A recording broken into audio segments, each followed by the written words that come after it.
My name is Harper Hayes. I am 32 years old and a senior forensic auditor in Tampa, Florida. The biggest mistake of my life was not dropping out of school or getting hooked on pills, because I never did either. My mistake was signing a general power of attorney for my parents when I was 28. They convinced me it was a standard family estate planning move, a safety net in case I traveled for work. I yielded to their guilt trips, ignoring every professional instinct because they branded me the cold, calculating auditor who didn't trust her own blood. I signed the paper to prove I was still a daughter. Before I tell you how this single piece of paper nearly destroyed my life and sent federal agents to my parents' front door, please take a moment to like and subscribe to the channel. Drop a comment with your age and let me know if your family has ever mistaken your kindness for weakness. It means more than you know. 2 years later, I applied for a pre-approval on a mortgage for a small condo. The underwriter flagged my file for high-risk debt. I knew my credit score was 810. I pulled my background check and discovered a registered 501(c)(3) charity in my name, the Harper Hayes Recovery Foundation. According to public tax filings, my parents had raised nearly $300,000 to fund my extensive residential rehab. Meanwhile, Chase had just purchased 2 new Porsches. I did not call them screaming. I drove to their house. Sylvia was tending to her orchids on the back patio. When I asked about the charity, she did not flinch. She kept clipping the dead leaves. Chase has a wife and a mortgage, she said, her voice perfectly even. You have a corporate salary and no dependents. We just used a narrative that wealthy donors respond to. It is victimless, Harper. She looked at me with this chilling pragmatism, as if forging my signature to fund her golden child was no different than moving money between checking accounts. I stood there, watching the woman who raised me justify federal wire fraud with the casual tone of someone discussing the weather. She did not see a daughter. She saw a disposable asset. My father, David, walked out onto the patio holding a glass of iced tea. He did not defend me. He never defended me. He just sighed, adjusted his glasses, and told me to lower my voice because the neighbors were outside. I did not lower my voice. I did not raise it either. I turned around, walked back to my car, and drove straight to my office. I had exactly 48 hours before the IRS compliance deadline. If that clock hit 0 and the 501(c)(3) remained active under my name without a fraud report, I wasn't the victim anymore. I was a co-conspirator. My hands didn't shake.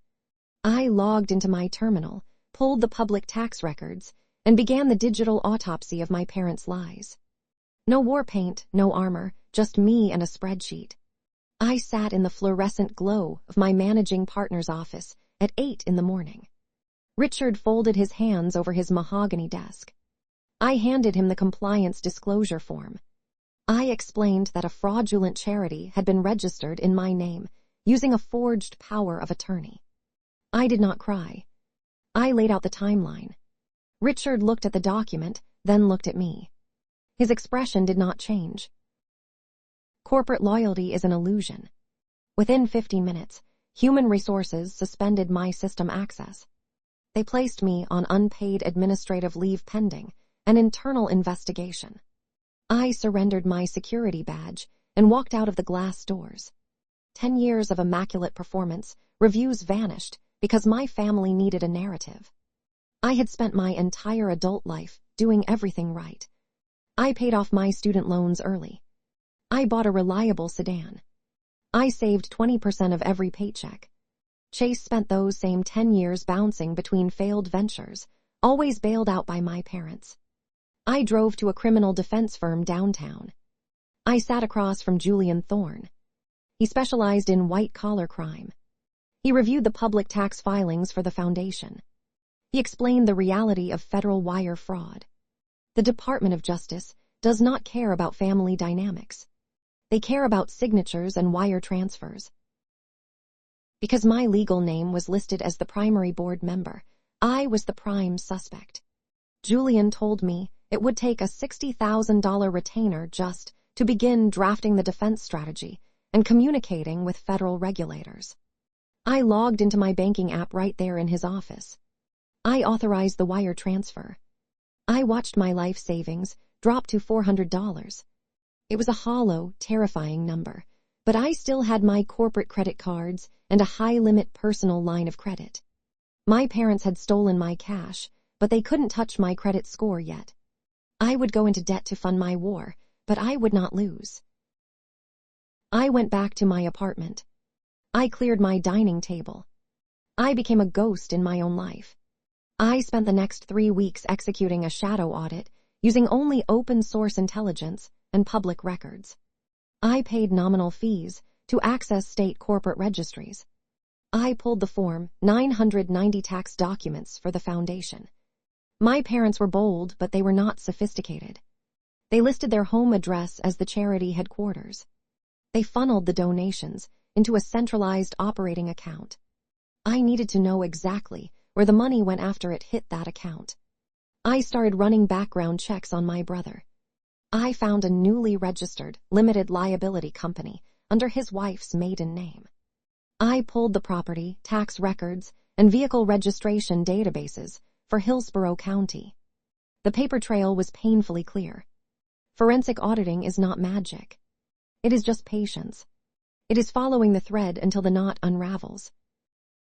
2 days after my parents deposited a $50,000 check from a local real estate developer, Chase's new shell company purchased a Porsche Cayenne in cash. A month later, another major donation cleared. 4 days after that, a Porsche 911 was registered to the same corporate entity. They were not even trying to launder the funds. They treated my fictitious addiction as their personal ATM. They bought leather seats and premium sound systems with money meant to save my life. I was matching vehicle identification numbers to bank routing dates when someone knocked on my apartment door. It was my father. He held a cardboard tray with 2 coffees, smiling as if he were dropping by for a casual Sunday visit. I opened the door but did not step aside. He looked past me at the stacks of printed ledgers covering my table. His smile faltered. He asked if he could come inside. I told him he could speak from the hallway. He lowered his voice, adopting the tone of a disappointed patriarch. He said my mother was losing sleep. He said I was overreacting to a simple misunderstanding.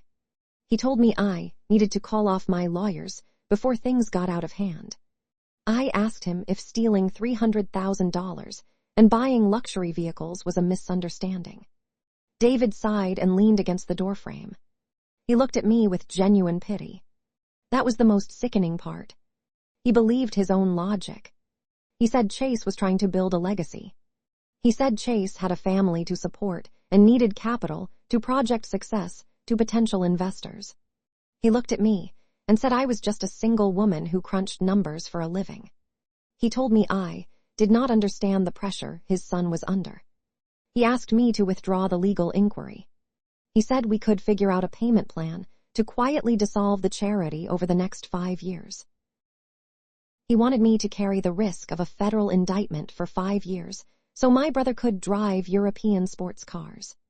I looked at the man who had taught me how to ride a bicycle. I felt nothing. No anger, no sorrow, just a cold clinical clarity. I asked him where they planned to get the money for this supposed payment plan. David didn't even look at the ledgers on my table. He just reached out and straightened a stray pen on my desk, his eyes fixed on some invisible point in the future. He spoke about the upcoming charity gala as if he were pitching a business merger, his voice light and full of rehearsed charm. He wasn't looking at his daughter. He was looking at a balance sheet that needed to be balanced with more lies. They had secured the ballroom at the local country club. They were inviting their most affluent friends and business contacts. He said they expected to raise another $200,000 to cover my imaginary long-term care facility. He said they would use a portion of those new donations to pay me back for my legal fees. He was standing in my hallway, confessing to a Ponzi scheme. He was going to use new fraudulent donations to cover the tracks of the old fraudulent donations. I did not argue with him. I did not tell him he was delusional. I reached out and took the cardboard tray of coffees from his hand. I didn't drink them. I walked to the kitchen sink, poured the dark liquid down the drain, and handed the empty cups back to him. I closed the door so quietly the latch barely clicked. I didn't need his caffeine. I was already wide awake. I needed to know who was attending that gala. I logged into the country club public event calendar. I found the event listing. The sponsors were publicly visible. I read the names of the corporate sponsors, and my blood ran cold. 3 of the major sponsors were executive partners at my own auditing firm. My parents were soliciting fraud from the very men who held my career in their hands. If those partners wrote checks to a fake charity bearing my name, I would not just lose my license. I would face undeniable federal charges. The conflict was no longer just about clearing my name. It was about stopping a crime in progress on a public stage. I had exactly 4 days until the gala. The realization that my own managing partners were on the guest list shifted my objective. This was no longer just about shielding myself from a federal indictment. It was about preventing my family from defrauding the very men who controlled my professional license. If Richard, the partner who suspended me, wrote a check to that foundation, my career would be buried under a mountain of compliance violations. I spent the next 96 hours in a state of hyperfocus. Sleep was a luxury I couldn't afford. Accuracy was the only thing that mattered. I printed banking traces until my fingers were stained with toner. I highlighted routing numbers until the link between my parents' charity and Chase's luxury car collection was an undeniable blood-red trail on the page. I went to a local print shop and spiral-bound 12 identical dossiers. When we were kids, I used to organize Chase's messy backpack. I color-coded his history notes so he would not fail his final exams. He always relied on me to clean up his structural disasters. I was still organizing his paperwork, but this time, I was binding his federal offenses into tabbed exhibits. The event was held at the Pelican Creek Country Club on a Saturday evening. I did not buy a revenge dress. I wore my standard navy woolwork suit, low heels, and my hair tied back. I carried a heavy canvas tote bag containing the 12 dossiers and my company-issued tablet. I walked through the double doors of the banquet hall at 7:30. The room was bathed in amber lighting. Waiters circulated with champagne flutes on silver trays. A string quartet played softly in the corner. There was a large banner draped above the main stage reading, "The Harper Hayes Recovery Foundation, a Night of Hope." I stood in the shadows near the back, my fingers grazing the cold marble of a pillar. I watched Sylvia in her emerald gown, leaning in to touch a donor's arm with the exact same rehearsed warmth she used to tuck me in at night. It was a performance, and the ticket price was my dignity. I didn't feel like a person. I felt like a ghost watching a play about its own tragic death. At 8:00, the quartet stopped playing. The room quieted down as my brother stepped onto the stage. He adjusted his tailored tuxedo jacket. He tapped the microphone. The projector behind him displayed a black and white photograph of me from college, heavily filtered to look grainy and bleak. Chase cleared his throat. He looked out at the audience of affluent investors, including the 3 executive partners from my firm sitting at table number 1. Chase began his speech. He talked about the insidious nature of addiction. He described my fabricated descent into isolation. He manufactured a story about finding me shivering in my apartment, unable to recognize my own family. He actually let his voice crack. He paused, wiping a manufactured tear from his cheek. He described my struggle with such vivid, fictional detail that I almost admired his commitment to the lie. He claimed residential care was costing $20,000 a month, money he said they were scraping together by selling family heirlooms. He begged the room for a final $200,000, painting a picture of me homeless and broken, while he stood there in a tuxedo paid for by the very fraud he was pitching. He asked the guests to look at the pledge cards placed under their dinner plates. He finished his plea to a round of sympathetic applause. Sylvia pressed a tissue to her eyes. I stepped out from behind the pillar. I did not shout. I did not throw a glass. I walked directly to table number 1. Richard was reaching for his pen to sign a pledge card. I placed a thick spiral-bound dossier directly over his dinner plate. He looked up, startled to see the employee he had suspended 3 weeks ago standing over him in a business suit. I did not smile. I moved to the next chair and placed another dossier in front of the senior tax partner. I walked down the row of primary donors, quietly distributing the heavy folders. Inside, the first page was an executive summary. The second page contained the wire transfer logs. The third page held the vehicle registration records for 2 luxury sports cars, matching the exact dollar amounts of the previous donations. People began opening the folders. The rustling of heavy paper rippled through the front tables. I walked up the side stairs of the stage. Chase turned around, his fake tragic expression instantly evaporating into genuine panic. He stepped back. I walked to the podium. I unplugged the connection cable from his laptop. I retrieved my tablet from my tote bag, plugged it in, and mirrored my screen. The grainy photo of me vanished. It was replaced by a massive, high-resolution forensic flow chart. Red arrows connected the charity routing number directly to Chase's shell company and the Orlando Automotive Group. I leaned into the microphone. The banquet hall was dead silent. "I am Harper Hayes," I said, my voice steady and echoing across the room. "I am not in rehab. I am a senior forensic auditor.